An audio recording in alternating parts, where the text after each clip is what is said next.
Hello friends, स्वागत है आप सबका आपका अपना यूट्यूब चैनल अब पढ़ेगा इंडिया में। आज हम लोग इस वीडियो में देखेंगे जो हम लोगों ने एक नया सीरीज आज हम लोग स्टार्ट कर रहे हैं करंट अफेयर 2021 के लिए।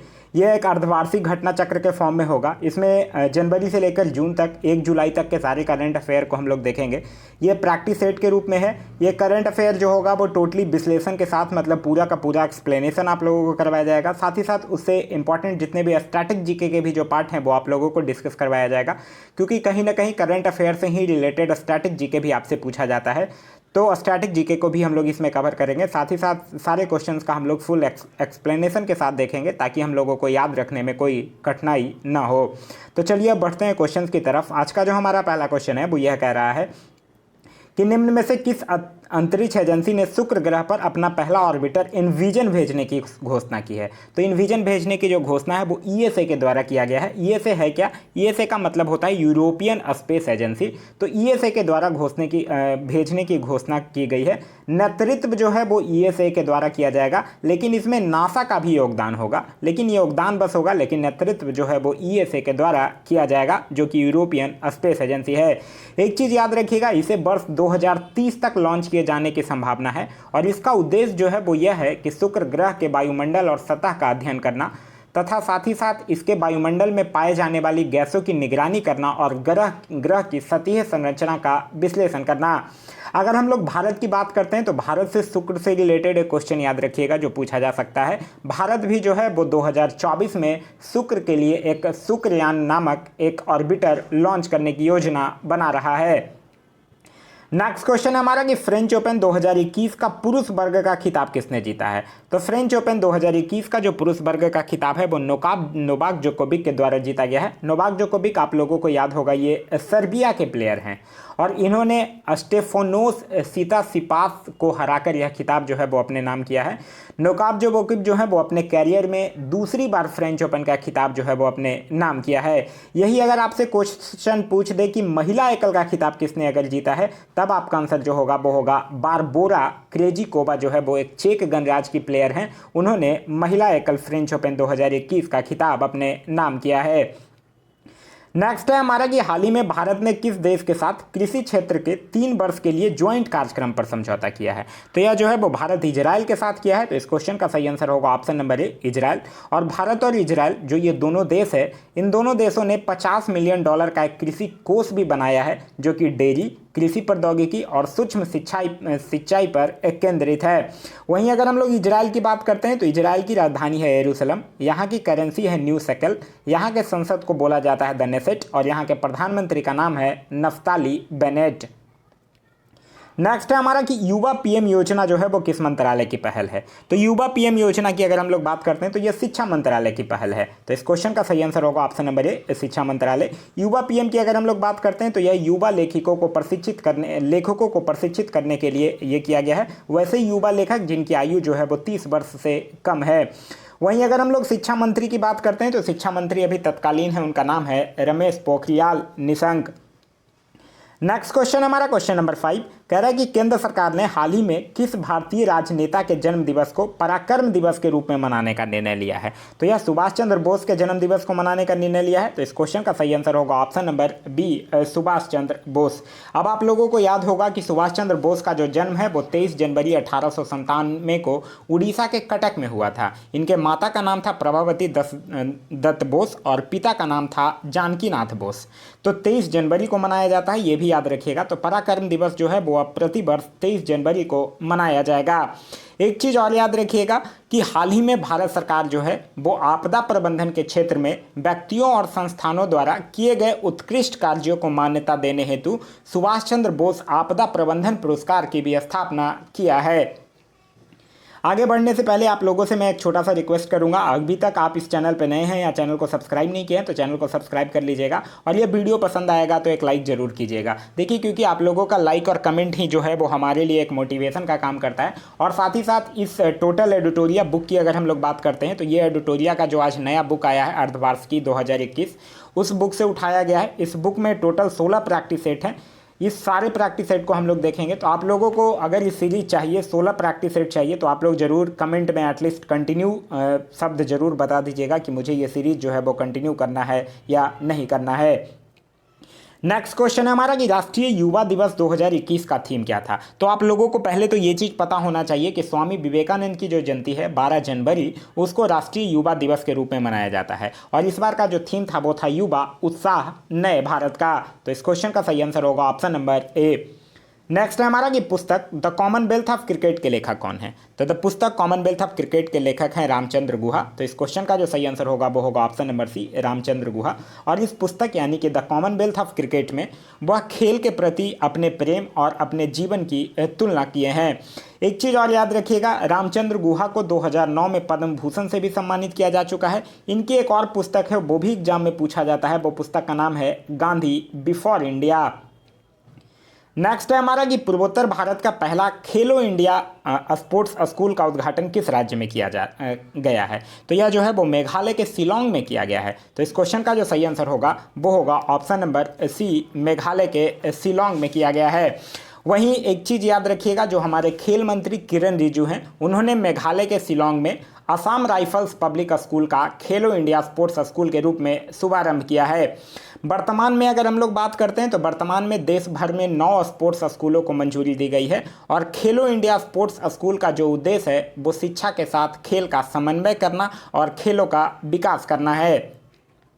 नेक्स्ट क्वेश्चन हमारा क्वेश्चन नंबर 9। क्वेश्चन नंबर 9 कह रहा है कि पश्चिम बंगाल में जल परिवहन में सुधार के लिए हाल ही में भारत सरकार ने किस संस्था के साथ ऋण समझौता किया है। तो यह किया है विश्व बैंक के साथ। तो इस क्वेश्चन का सही आंसर होगा ऑप्शन नंबर बी, विश्व बैंक। और टोटल जो है वो 10.5 करोड़ डॉलर, जिसको कि आप कह सकते हैं लगभग 105 मिलियन डॉलर।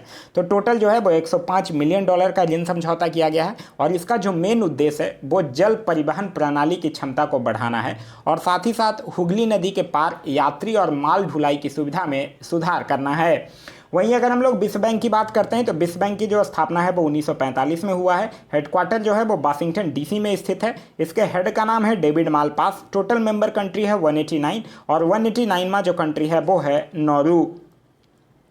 नेक्स्ट क्वेश्चन हमारा क्वेश्चन नंबर 10 कह रहा है BBC Indian sports women of the year पुरस्कार से 2021 में किसे सम्मानित किया गया है। तो यह किनको किया गया है। अगर हम लोग बात करते हैं BBC Indian sports women of the year पुरस्कार को, तो ये किया गया है केरुनी हम्पी को, जो कि एक आंध्र प्रदेश की शतरंज की खिलाड़ी हैं। तो इस क्वेश्चन का जो सही आंसर होगा वो होगा ऑप्शन नंबर सी, केनेरू हम्पी, जिनका संबंध जो है वो शतरंज से है। वहीं अगर हम लोग BBC Indian sports women of the year पुरस्कार की अगर हम लोग बात करते हैं तो यह जो है वो हमारे देश भारत की बेहतरीन महिला खिलाड़ियों को सम्मानित करने के लिए BBC sports women award of the year जो है वो 2019 में शुरू किया गया था। साथ ही साथ और याद रखिएगा, लाइफ टाइम अचीवमेंट अवार्ड दिया गया है एक एथलीट हैं जिनका नाम है अंजू बेबी जॉर्ज। और एक emerging player of the year का अवार्ड जो है वो मनु भाकर को दिया गया है। नेक्स्ट है हमारा कि हाल ही में दुनिया की जो सबसे बड़ी तैरती हुई सौर ऊर्जा परियोजना है उसका निर्माण जो है वो किस नदी पर किया गया है। तो यह किस नदी पर किया गया है, यह किया गया है नर्मदा नदी पर। तो इस क्वेश्चन का सही आंसर होगा ऑप्शन नंबर सी, नर्मदा नदी पर। और यह जो है वो 600 मेगावाट की दुनिया की सबसे बड़ी सौर ऊर्जा परियोजना है जो मध्य प्रदेश में नर्मदा नदी पर जो ओंकारेश्वर बांध है उसमें बनाई जाएगी। और यह जो है वो 2022-23 तक बिजली उत्पादन जो है वो शुरू कर देगा। नर्मदा नदी की अगर बात करते हैं तो इसका उद्गम जो है वो अमरकंटक है और इसे मध्य प्रदेश की जीवन रेखा भी कहा जाता है। नेक्स्ट है हमारा क्वेश्चन नंबर 12 कह रहा है कि हाल ही में किस राज्य सरकार द्वारा लॉन्च पैड योजना की शुरुआत की गई है। तो लॉन्च पैड योजना की जो शुरुआत है वो मध्य प्रदेश सरकार के द्वारा की गई है। तो इस क्वेश्चन का जो सही आंसर होगा वो होगा option number B, Madhya Pradesh. और ये जो लॉन्च पैड योजना है ना, इसका उद्देश्य यह है कि जो 18 वर्ष की आयु पूरी कर चुके जो युवाएं हैं उनके लिए आत्मनिर्भर बनाने के लिए एक मंच या फिर प्लेटफॉर्म तैयार करना। वहीं अगर हम लोग मध्य प्रदेश की बात करते हैं तो मध्य प्रदेश से और भी कुछ योजनाएं याद रखिएगा, जैसे अंकुर योजना, जन सुनवाई योजना, मुख्यमंत्री कोविड-19 बाल सेवा योजना, जीवन अमृत योजना, रोजगार सेतु योजना, युवा स्वाभिमान योजना, ये सब योजनाओं का संबंध जो है वो मध्य प्रदेश से है। नेक्स्ट क्वेश्चन हमारा क्वेश्चन नंबर 13 कह रहा है कि भ्रष्टाचार को कम करने तथा पारदर्शिता को बढ़ाने के लिए किस राज्य या फिर केंद्र शासित प्रदेश के द्वारा सतर्क नागरिक मोबाइल ऐप लॉन्च किया गया है। तो सतर्क नागरिक मोबाइल ऐप की अगर हम लोग बात करते हैं तो ये जम्मू कश्मीर के उपराज्यपाल मनोज सिन्हा के द्वारा लॉन्च किया गया है। तो इस क्वेश्चन का सही आंसर होगा option number B, Jammu Kashmir. और इसका जो मेन उद्देश्य है वो है भ्रष्टाचार के बारे में आसानी से जानकारी की सुविधा प्रदान करना और अपनी शिकायतें भेजने में सक्षम बनाने के उद्देश्य से इसको विकसित किया गया है। नेक्स्ट क्वेश्चन हमारा क्वेश्चन नंबर 14 कह रहा है कि हाल ही में जारी हेनले पासपोर्ट सूचकांक 2021 में भारत को कौन सा स्थान प्राप्त हुआ है। तो इसमें भारत को स्थान जो है वो 44वां स्थान प्राप्त हुआ है, 84। देखिए कोई भी सूचकांक से तीन चीज़ इंपॉर्टेंट होता है, उसे जारी कौन करता है, उसमें पहले स्थान पर कौन है और उसमें भारत का स्थान कौन सा है। तो अगर हम लोग हेनले पासपोर्ट सूचकांक 2021 की बात करते हैं तो इसका जारीकर्ता जो है वो हेनली एंड पार्टनर्स है। पहले नंबर पे है जापान, दूसरे नंबर पे है सिंगापुर, भारत है 84वें नंबर पर और सबसे नीचे है अफगानिस्तान। यह जो सूचकांक है हेनले पासपोर्ट सूचकांक, यह दुनिया के सबसे पावरफुल पासपोर्ट की रैंकिंग प्रस्तुत करता है। नेक्स्ट क्वेश्चन हमारा क्वेश्चन नंबर 15 कह रहा है कि जनवरी 2021 में संयुक्त राष्ट्र द्वारा जारी रिपोर्ट के अनुसार सबसे ज़्यादा भारतीय प्रवासी जो हैं वो किस देश में स्थित हैं। तो सबसे ज़्यादा जो भारतीय प्रवासी हैं वो कहाँ स्थित हैं, संयुक्त राज्य अरब अमीरात में। तो इस क्वेश्चन का सही आंसर होगा ऑप्शन नंबर सी। संयुक्त अरब अमीरात की अगर हम लोग बात करते हैं तो यह मध्य पूर्व में स्थित एक देश है जिसकी राजधानी है अबू धाबी और यहाँ के राष्ट्रपति का नाम है खलीफा बिन जायद अल नहयान। वहीं अगर हम लोग संयुक्त राष्ट्र की बात करते हैं तो संयुक्त राष्ट्र संघ यानी कि यूएनओ की अगर हम लोग बात करते हैं तो इसकी स्थापना जो है वो 1945 में हुई है। हेडक्वार्टर जो है वो न्यूयॉर्क में स्थित है। टोटल मेंबर कंट्री है 193 और 193वां कंट्री जो है वो है दक्षिण सूडान। वहीं अगर हम लोग प्रवासी की बात करते हैं तो आप लोगों के दिमाग में एक आ गया होगा 9 जनवरी जो कि प्रवासी भारतीय दिवस मनाया जाता है। नेक्स्ट क्वेश्चन है हमारा कि संरक्षण क्षमता महोत्सव यानी कि सक्षम 2021 का आयोजन जो है वो किस मंत्रालय के द्वारा किया गया। तो यह जो है वो पेट्रोलियम मंत्रालय के द्वारा किया गया है। तो इस क्वेश्चन का सही आंसर होगा ऑप्शन नंबर सी, पेट्रोलियम मंत्रालय। जो पेट्रोलियम संरक्षण अनुसंधान एसोसिएशन है उसके द्वारा हरित और स्वच्छ ऊर्जा के बारे में जागरूकता फैलाने के लिए जन जागरूकता अभियान संरक्षण क्षमता महोत्सव सक्षम 2021 को लॉन्च किया गया है। इसका मुख्य उद्देश्य है उपभोक्ताओं को स्वच्छ ईंधनों की तरफ प्रेरित करना। नेक्स्ट क्वेश्चन हमारा क्वेश्चन नंबर 17 कह रहा है कि हाल ही में रेलवे बोर्ड के नए अध्यक्ष एवं सीईओ के रूप में किसे नियुक्त किया गया है। तो यह किनको नियुक्त किया गया है, यह नियुक्त किया गया है सुनीत शर्मा को। तो इस क्वेश्चन का जो सही आंसर होगा वो होगा option number B, Sunit Sharma को नियुक्त किया गया है। इससे पूर्व अगर हम लोग बात करते हैं तो सुनीत शर्मा जो थे वो पूर्वी रेलवे के महाप्रबंधक के रूप में कार्यरत थे और सुनीत शर्मा जो हैं वो विनोद कुमार यादव का स्थान लिए हैं। नेक्स्ट क्वेश्चन है हमारा कि देश में खिलौना के निर्माण के विकास को बढ़ावा देने के लिए किस मंत्रालय के द्वारा टैकाथॉन 2021 की शुरुआत की गई है। शिक्षा मंत्रालय बिल्कुल शामिल था, महिला एवं बाल विकास मंत्रालय भी शामिल था, कपड़ा मंत्रालय भी शामिल था। तो इस क्वेश्चन का तो सही आंसर होगा ऑप्शन नंबर डी, उपरोक्त सभी। वहीं याद रखिएगा इन तीनों मंत्रालय के अलावा भी इसमें वाणिज्य एवं उद्योग मंत्रालय, एमएसएमई मंत्रालय, सूचना एवं प्रसारण मंत्रालय और एआईसीटी जो था वो सम्मिलित था। इस टैकाथॉन 2021 का जो मुख्य उद्देश्य है वो है कि भारतीय मूल प्रणाली के आधार पर नवीन खिलौनों की अवधारणा का विकास करना जो बच्चों में सकारात्मक व्यवहार और अच्छे मूल्यों को बढ़ाएगा। साथ ही साथ इसके अलावा यह भारत को एक वैश्विक खिलौना विनिर्माण केंद्र के रूप में बढ़ावा देगा। नेक्स्ट क्वेश्चन हमारा क्वेश्चन नंबर 19 कह रहा है भारत के पहले इथेनॉल संयंत्र की स्थापना जो है वो किस राज्य में की जाएगी। यहाँ पूछ रहा है इथेनॉल संयंत्र की स्थापना पूछ रहा है तो यह जो है वो कहाँ किया जाएगा, छत्तीसगढ़ में किया जाएगा। तो इस क्वेश्चन का सही आंसर होगा ऑप्शन नंबर बी, छत्तीसगढ़ में किया जाएगा और यह जो है वो पीपीपी मॉडल से स्थापित होने वाला देश का पहला इथेनॉल प्लांट होगा। वहीं अगर हम लोग छत्तीसगढ़ की बात करते हैं तो छत्तीसगढ़ की जो स्थापना है वो 1 नवंबर 2000 को हुआ था। यहाँ के मुख्यमंत्री का नाम है भूपेश बघेल, यहाँ के गवर्नर का नाम है अनुसुईया उइके। छत्तीसगढ़ से एक और जो याद रखने वाली बात है वो यह है कि छत्तीसगढ़ जो है वो भारत की पहली राज्य स्तरीय ई लोक अदालत की शुरुआत करने वाला भी पहला राज्य है। नेक्स्ट क्वेश्चन है हमारा कि हाल ही में किसे तमिलनाडु का 38वां जिला के रूप में उद्घाटन किया गया है। तो ये किया गया है मयिलादुतुरई का। तो इस क्वेश्चन का सही आंसर होगा ऑप्शन नंबर ए। वहीं अगर हम लोग तमिलनाडु की बात करते हैं तो तमिलनाडु के अभी मुख्यमंत्री रिसेंटली चेंज हुए हैं जिनका नाम है एम.के. स्टालिन और यहाँ के गवर्नर का नाम है बनवारीलाल पुरोहित। नेक्स्ट क्वेश्चन हमारा क्वेश्चन नंबर 21 कह रहा कारावासों को ऐतिहासिक महत्व को देखते हुए हाल ही में किस राज्य सरकार ने जेल पर्यटन की शुरुआत की है। तो जेल पर्यटन की जो शुरुआत है वो महाराष्ट्र सरकार के द्वारा शुरू की गई है। तो इस क्वेश्चन का सही आंसर होगा ऑप्शन नंबर ए, महाराष्ट्र। और इसकी शुरुआत जो है वो महाराष्ट्र के पुणे के यरबदा जेल से किया गया है। यह पहल जो है वो छात्रों को ऐतिहासिक अनुभवों के बारे में जानने में मदद करने के उद्देश्य से शुरू किया गया है।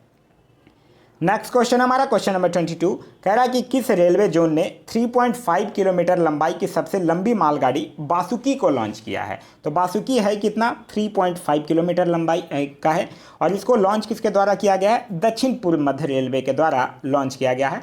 दक्षिण पूर्व मध्य रेलवे से याद होगा कि इसका जो मुख्यालय है वो बिलासपुर में स्थित है और यह जो बासुकी ट्रेन है इसमें 295 बोगियाँ और 5 इंजन लगाए गए थे। नेक्स्ट क्वेश्चन हमारा क्वेश्चन नंबर 23 कह रहा है देश का सबसे बड़ा मल्टी मॉडल लॉजिस्टिक पार्क जो है वो किस शहर में बनाया जा रहा है। तो यह गुजरात के अहमदाबाद जिले में एक सानद जगह है, उसके पास बिरोचन नगर एक जगह है, वही बिरोचन नगर में यह बनाया जा रहा है। आप लोग बस याद रखिएगा गुजरात के अहमदाबाद, इतना काफ़ी है। तो इस क्वेश्चन का जो सही आंसर होगा वो होगा ऑप्शन नंबर बी, अहमदाबाद में इसका निर्माण किया जा रहा है। नेक्स्ट क्वेश्चन है हमारा कि हाल ही में भारत के किस पड़ोसी देश में राष्ट्रपति एवं प्रधानमंत्री को गिरफ्तार कर वहां की सेना ने तख्ता पलटकर 1 साल के लिए आपातकाल की घोषणा कर दी है। तो ये कहाँ किया गया है, म्यांमार में हुआ है। तो इस क्वेश्चन का सही आंसर होगा ऑप्शन नंबर बी, म्यांमार में। म्यांमार जो है वो एशिया का ही एक देश है जिसकी राजधानी है न्यायपीड़ा।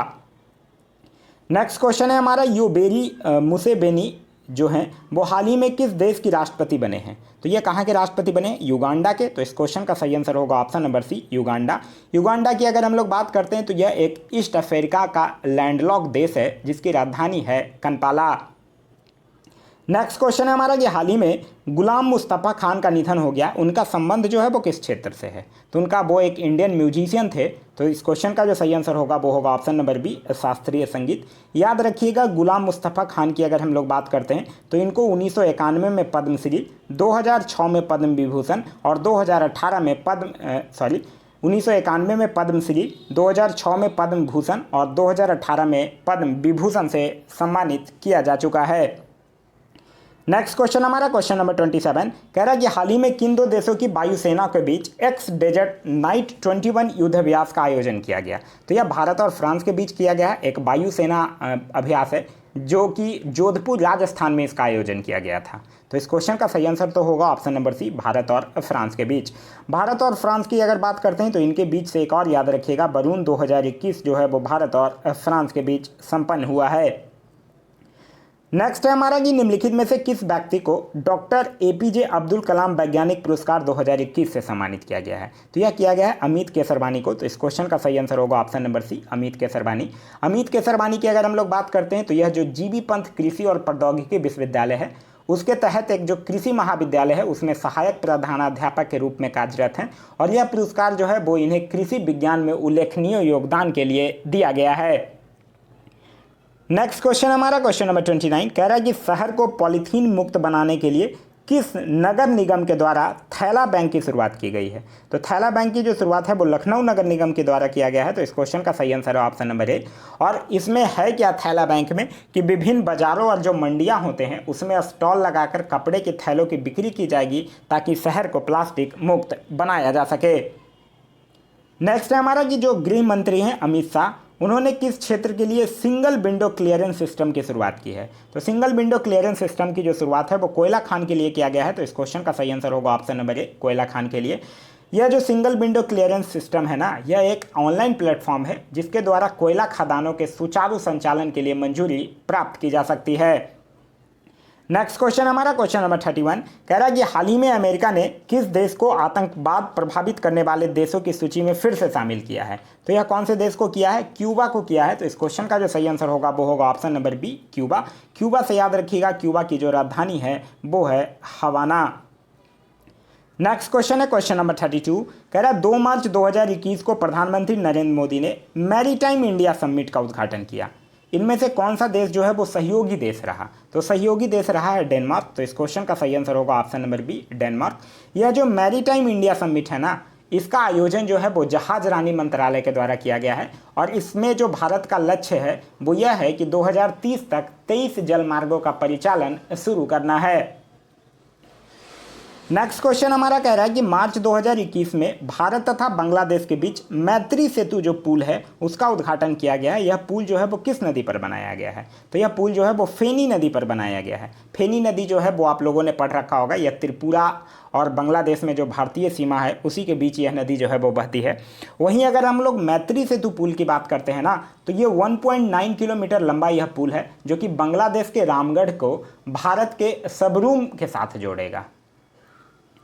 नेक्स्ट क्वेश्चन है हमारा कि हाल ही में किस देश के एक बड़े मालवाहक जहाज के कारण स्वेज नहर का मार्ग जो है वो बाधित हो गया था? तो वो जहाज था ताइवान का। तो इस क्वेश्चन का जो सही आंसर होगा वो होगा ऑप्शन नंबर सी। एक ताइवान का कंटेनर शिप था जिसका नाम था एवर गिवेन। ठीक है, एवर गिवेन जो था वो नाम था उसका, उस कंटेनर शिप का, वो ताइवान का था। स्वेज नहर से आप लोगों को बड़े अच्छे से याद होगा, स्वेज नहर जो है वो भूमध्य सागर और लाल सागर को जोड़ती है। नेक्स्ट हमारा कि किस मंत्रालय के द्वारा हाल ही में ग्लोबल बायो इंडिया 2021 का आयोजन किया गया है? तो ग्लोबल बायो इंडिया 2021 का जो आयोजन है वो विज्ञान एवं प्रौद्योगिकी मंत्रालय के द्वारा किया गया है और इसके मंत्री कौन है? डॉक्टर हर्षवर्धन, उनके द्वारा इसका उद्घाटन किया गया था। इस आयोजन जो ग्लोबल बायो इंडिया 2021 है, इसका आयोजन का जो थीम है वो है ट्रांसफॉर्मिंग लैब्स, टैगलाइन के साथ bio sciences to bio economy था। इसमें जो भागीदार राज्य था वो था कर्नाटक और उड़ीसा, और जो साथी देश थे वो थे स्विट्जरलैंड और नीदरलैंड। नेक्स्ट है हमारा कि इसरो ने ब्राजील के अमेजेनिया 1 सहित 18 अन्य उपग्रहों को किस प्रक्षेपण यान के जरिए लॉन्च किया है? तो इसको लॉन्च किया है PSLV C51 के द्वारा। तो इस क्वेश्चन का सही आंसर होगा option number D, PSLV C51। PSLV का फुल फॉर्म आप लोगों को पता होगा, पोलर सैटेलाइट लॉन्च व्हीकल। वहीं अगर हम लोग इसरो की बात करते हैं तो इसरो से आप लोगों को पता होगा, इसरो का फुल फॉर्म होता है इंडियन स्पेस रिसर्च ऑर्गेनाइजेशन, जिसका हेडक्वार्टर जो है वो बेंगलुरु में स्थित है। इस्टेब्लिशमेंट हुआ है 1969 में। इसके फाउंडर हैं विक्रम साराभाई और अभी तत्कालीन डायरेक्टर हैं के सिवन। नेक्स्ट है हमारा इंडियन सुपर लीग 2020-21 की विजेता टीम कौन बनी है? देखिए, इंडियन सुपर लीग जो है ना वो एक फुटबॉल लीग है जिसमें पूरे भारत से 11 टीम खेलती है और यह जो था 2020-21 वाला जो था वो 7वां संस्करण था, जिसमें कौन जीता है? मुंबई सिटी FC जो है वो ATK मोहन बगान को हराकर यह खिताब अपने नाम किया है। तो इस क्वेश्चन का सही आंसर होगा ऑप्शन नंबर ए। नेक्स्ट है हमारा कि ऑल इंग्लैंड बैडमिंटन चैंपियनशिप का खिताब जो है वो किस पुरुष खिलाड़ी ने जीता है? तो यह किस पुरुष खिलाड़ी ने जीता है? ली जी जिया के द्वारा यह खिताब जो है वो जीता गया है। ली जी जिया की अगर हम लोग बात करते हैं तो यह एक मलेशिया के बैडमिंटन प्लेयर हैं। वहीं अगर हम लोग महिला की बात करते हैं कि महिला में किसने जीता है, तो महिला में जीती हैं नोजोमी ओकुहारा जो कि जापान की हैं। नेक्स्ट है हमारा कि T20 इंटरनेशनल में भारत के लिए सबसे ज़्यादा विकेट लेने वाले गेंदबाज कौन बन गए हैं? तो उनका नाम क्या है? उनका नाम है यजुवेंद्र चहल। तो इस क्वेश्चन का सही आंसर होगा ऑप्शन नंबर सी, यजुवेंद्र चहल। नेक्स्ट है हमारा कि हाल ही में भारतीय रिजर्व बैंक ने किस बैंक पर 2 करोड़ का मौद्रिक जुर्माना लगाया है? तो यह लगाया है HDFC बैंक पर। तो इस क्वेश्चन का सही आंसर होगा option number D, HDFC bank. HDFC का फुल फॉर्म होता है हाउसिंग डेवलपमेंट फाइनेंशियल कॉर्पोरेशन, जिसकी स्थापना जो है वो 1994 में हुई है। इसका हेडक्वार्टर जो है वो मुंबई में स्थित है और HDFC बैंक के जो CEO हैं अभी तत्काल, उनका नाम है शशिधर जगदीशन। नेक्स्ट है हमारा कि तीरथ सिंह रावत के इस्तीफे के बाद उत्तराखंड के मुख्यमंत्री का पद जो है वो किसे सौंपा गया है? तो यह किनको सौंपा गया है? यह सौंपा किया गया है पुष्कर सिंह धामी को। तो इस क्वेश्चन का सही आंसर होगा ऑप्शन नंबर सी। वहीं अगर हम लोग उत्तराखंड की बात करते हैं तो उत्तराखंड का गठन जो है वो 9 नवंबर 2000 को हुआ है और यहाँ के अभी तत्कालीन गवर्नर का नाम है बेबी रानी मौर्य। नेक्स्ट है हमारा कि महाराष्ट्र सरकार ने किस प्रसिद्ध गायिका को 2020 का महाराष्ट्र भूषण प्रदान करने की घोषणा किया है? तो महाराष्ट्र भूषण किनको प्रदान करने की घोषणा की गई है? आशा भोसले को। तो इस क्वेश्चन का सही आंसर होगा ऑप्शन नंबर सी, आशा भोसले। महाराष्ट्र भूषण की अगर बात करते हैं तो इसमें 10 लाख रुपए का नगद पुरस्कार और एक प्रशस्ति पत्र जो है वो दिया जाता है। वहीं अगर हम लोग पहला महाराष्ट्र भूषण पुरस्कार की अगर बात करते हैं तो वो एक मराठी लेखक को मिला था जिनका नाम था PL देशपांडे। नेक्स्ट है हमारा कि देश का पहला पूरी तरह से विद्युतीकृत रेलवे जोन कौन बन गया है? तो यह कौन सा जोन बन गया? पश्चिमी मध्य रेलवे बना है। तो इस क्वेश्चन का सही आंसर होगा ऑप्शन नंबर बी, पश्चिमी मध्य रेलवे। पश्चिमी मध्य रेलवे का जो हेडक्वार्टर है वो जबलपुर में स्थित है। नेक्स्ट है हमारा कि जम्मू कश्मीर में दुनिया का सबसे ऊंचा रेलवे आर्च ब्रिज का निर्माण जो है वो किस नदी पर किया जा रहा है? तो यह जो है वो चिनाब नदी पर किया जा रहा है। तो इस क्वेश्चन का सही आंसर होगा ऑप्शन नंबर बी, चिनाब नदी। और यह जो पुल है रेलवे का, जो आर्च ब्रिज है, ये नदी तल से 359 मीटर ऊंचा है। अगर इसकी बात करते हैं ना तो ये पेरिस के आईफिल टावर से भी लगभग 30 मीटर ऊंचा है। अब आप सोच सकते हैं कि कितना ऊंचा होगा। तो ये पेरिस के आईफिल टावर से भी लगभग 30 मीटर ऊंचा है और इसीलिए दुनिया का सबसे ऊंचा रेलवे आर्च ब्रिज का निर्माण हो जाएगा। और कौन से नदी पर? तो ये चिनाब नदी पर। तो इस क्वेश्चन का सही आंसर होगा ऑप्शन नंबर बी। नेक्स्ट है हमारा कि निम्नलिखित में से किस देश में इंदिरा गांधी संस्कृति केंद्र द्वारा संस्कृत लर्निंग ऐप लिटिल गुरु को लॉन्च किया गया है? तो लिटिल गुरु को लॉन्च किया गया है बांग्लादेश में। तो इस क्वेश्चन का सही आंसर होगा ऑप्शन नंबर बी, बांग्लादेश। यह ऐप जो है वो इंटरैक्टिव प्लेटफॉर्म पर आधारित है जो कि संस्कृत सीखने को आसान, मनोरंजक और मज़ेदार बना देगा। वहीं अगर हम लोग बांग्लादेश की बात करते हैं तो बांग्लादेश की राजधानी है ढाका, यहाँ की मुद्रा है टका, यहाँ के प्रधानमंत्री का नाम है शेख हसीना और यहाँ के राष्ट्रपति का नाम है अब्दुल हामिद। नेक्स्ट है हमारा कि चीन पर निर्भरता को कम करने के लिए भारत जो है वो किस देश के साथ SCRI पहल शुरू करेगा? SCRI है क्या? यह सप्लाई चेन रेजिलिएशन इनिशिएटिव है। SCRI का फुल फॉर्म है सप्लाई चेन रेजिलिएशन इनिशिएटिव। और इस पहल का जो शुरुआत है वो किसके किसके द्वारा किया गया है? यह पहल जो है वो भारत, जापान और ऑस्ट्रेलिया के द्वारा किया गया है। तो इस क्वेश्चन का जो सही आंसर होगा वो होगा जापान और ऑस्ट्रेलिया दोनों, यानी इस क्वेश्चन का सही आंसर है ऑप्शन नंबर डी। ए और बी जो है वो दोनों भारत के साथ मिला हुआ है। इस पहल का जो मुख्य उद्देश्य है वो है कि जो हिंद प्रशांत क्षेत्र है उसमें प्रत्यक्ष विदेशी निवेश को आकर्षित करना है। नेक्स्ट है हमारा कि हाल ही में लॉन्च की गई पुस्तक all time favourite for children किसके द्वारा लिखी गई है? तो all time favourite for children पुस्तक जो है वो रस्किन बॉन्ड के द्वारा लिखी गई पुस्तक है। तो इस क्वेश्चन का सही आंसर होगा option number B, Ruskin Bond. Ruskin Bond की एक दो पुस्तकें और भी याद रखिएगा जो एग्जाम में पूछा जा सकता है। एक पुस्तक है उनकी how to be a writer, दूसरा पुस्तक है hop on my adventures on boats, trains and planes. तो ये दोनों पुस्तक का याद रखिएगा, ये दोनों पुस्तक भी जो है वो रस्किन बॉन्ड के द्वारा लिखा गया है। नेक्स्ट है हमारा कि निम्न में से किस केंद्र शासित प्रदेश में पासा एक्ट जो है वो हाल ही में विवाद का विषय बना है? ये पासा एक्ट का मतलब समझते हैं क्या होता है? पासा है prevention of anti social activity. पासा का full form prevention of anti social activity. और यह जो अधिनियम था ना पासा एक्ट, यह जनवरी 2021 में पेश किया गया था और इस अधिनियम के अनुसार किसी भी व्यक्ति को किसी सार्वजनिक प्रकटीकरण के बिना ही 1 वर्ष तक की अवधि के लिए हिरासत में रखा जा सकता है। यही है पासा एक्ट जो कि लक्षद्वीप में विवाद का विषय रहा है। तो इस क्वेश्चन का सही आंसर होगा option number C, Lakshadweep. Next है हमारा कि बजट में घोषित प्रधानमंत्री आत्मनिर्भर स्वस्थ भारत योजना के तहत आवंटित राशि कितनी है? तो उसके तहत जो आवंटित राशि की अगर हम लोग बात करते हैं तो वो 64,180 करोड़ रुपये है। ये जो प्रधानमंत्री आत्मनिर्भर स्वस्थ भारत योजना है ना, इस योजना का मुख्य उद्देश्य जो है वो देश के सुदूर हिस्सों, मतलब जो पिछली एकदम जो मतलब पीछे वाले जो हिस्सा है उसमें भी प्राथमिक, माध्यमिक और तृतीयक देखभाल स्वास्थ्य प्रणालियों की क्षमता जो है वो विकसित करना है और इसकी अवधि जो है वो 6 वर्ष रखी गई है। नेक्स्ट है हमारा कि 2021-22 के केंद्रीय बजट का कुल व्यय कितना है? यहाँ आपसे पूछ रहा है कि कुल व्यय कितना है, तो कुल व्यय जो है वो 34,83,236 करोड़ है। तो इस क्वेश्चन का सही आंसर होगा ऑप्शन नंबर ए। अच्छा, इसमें भी कुल व्यय 2 टाइप से होते हैं, एक होता है रेवेन्यू रेसिपिट्स और एक होता है कैपिटल जो होगा, मतलब एक होता है राजस्व प्राप्तियाँ, एक होता है पूंजी प्राप्तियाँ।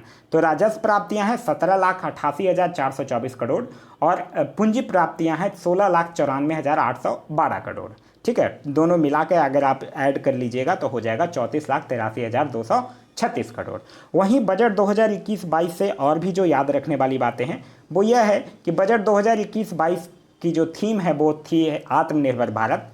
बजट 2021-22 के अनुसार जो राजकोषीय घाटा है वो GDP का 6.8% है, वहीं जो राजस्व घाटा है वो GDP का 5.1% है। वहीं केंद्रीय बजट में 2021-22 के केंद्रीय बजट में ये कहा गया कि भारत के विभिन्न क्षेत्रों में हम 100 नए सैनिक स्कूल बनाएंगे, जनजातीय क्षेत्रों में 750 एकलव्य स्कूल बनाया जाएगा, लद्दाख के लेह में एक केंद्रीय विश्वविद्यालय की स्थापना की जाएगी, FDI जो है वो 49% से बढ़ाकर 74% कर दिया गया है। तो यह सब कुछ 2021-22 के केंद्रीय बजट के कुछ मुख्य पहलू हैं जो आप लोगों को याद रखना होगा। बजट का भी वीडियो अवेलेबल है, आप लोग अगर नहीं देखे हैं तो जाकर देख सकते हैं। प्लेलिस्ट में जाइए, देख लीजिए, करेंट अफेयर 2021 के नाम से एक फोल्डर बना हुआ है, वहाँ आपको 2020-21 का 21-22 का केंद्रीय बजट आपको देखने के लिए मिल जाएगा। साथ ही साथ आप लोगों से मैं स्टार्टिंग में ही पूछा हूँ, आप लोग कमेंट करके ज़रूर बताइएगा कि यह वीडियो आप लोगों को कैसा लगा और यह जो सीरीज़ है वो कंटिन्यू करना है कि नहीं। यह आज ही एडिटोरिया का जो अर्धवार्षिक की जो बुक आया है उस बुक से मैं इस सेट को लिया हूँ, उसमें टोटल 16 सेट में 800 क्वेश्चन को कवर किया गया है। तो अगर आप लोगों को चाहिए तो आप लोग बता दीजिएगा, और ये भी बता दीजिएगा कि एक्सप्लेनेशन के साथ चाहिए या फिर क्वेश्चन आंसर चाहिए। तो दोनों चीज़ जो है वो आप लोगों से कमेंट करके ज़रूर बता दीजिएगा। इतना कोशिश, इतना मेहनत आप हमारे लिए ज़रूर कर दीजिएगा। तो यह था हमारा आज का वीडियो। आज का वीडियो आप लोगों को ऐसा लगा कमेंट करके ज़रूर बताइएगा। साथ ही साथ अभी तक आप हमारे चैनल पर नए हैं या चैनल को सब्सक्राइब नहीं किए हैं तो चैनल को सब्सक्राइब कर लीजिए, और साथ ही साथ बेल आइकन दबा लीजिए ताकि हमारे सारे वीडियो के नोटिफिकेशन आपको मिलते रहें। वीडियो से कुछ सीखने के लिए मिला तो एक लाइक ज़रूर कर दीजिएगा। वीडियो पसंद आया तो अपने दोस्तों के साथ शेयर करना ना भूलें। Thanks for watching.